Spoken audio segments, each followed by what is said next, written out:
আমাদের সন্তানেরা এত এত রক্ত কেন দিল, জীবন কেন দিল, পঙ্গু কেন হলো?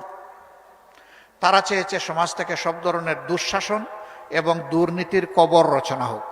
এই কাজ যারা করেন, বিনয়ের সাথে তাদেরকে অনুরোধ করে এই কাজটা ছেড়ে দেন।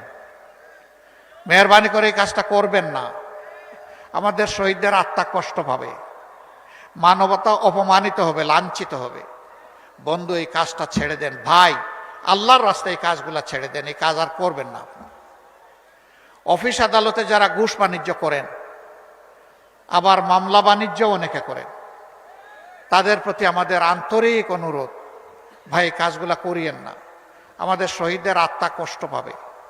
আর আমাদের জীবন্ত সন্তানেরা যারা শহীদ হওয়ার নিয়ত করে ঘর থেকে বের হয়ে রাস্তায় সেদিন লাখো লাখো সন্তান, কোটি কোটি সন্তান নেমেছিল, তারা অন্তরে বড় কষ্ট পাবে। তাদেরকে কষ্ট দেবেন না মেহেরবানি করে।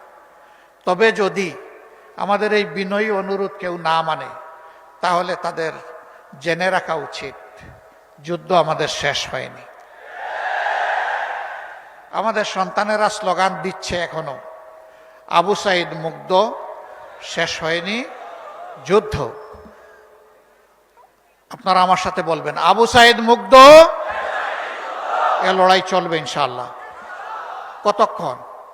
যতক্ষণ না ইনসাফ এই জমিনে কায়েম হয়। আর ইনসাফ কায়েমের গ্যারান্টি একমাত্র আল কোরআন দিতে পারে, আর কিছুই দিতে পারবে না। এই কোরআনিক শাসন সকল ধর্মের, সকল দলের, সকল বর্ণের মানুষের জন্য একমাত্র ইজ্জতের গ্যারান্টি।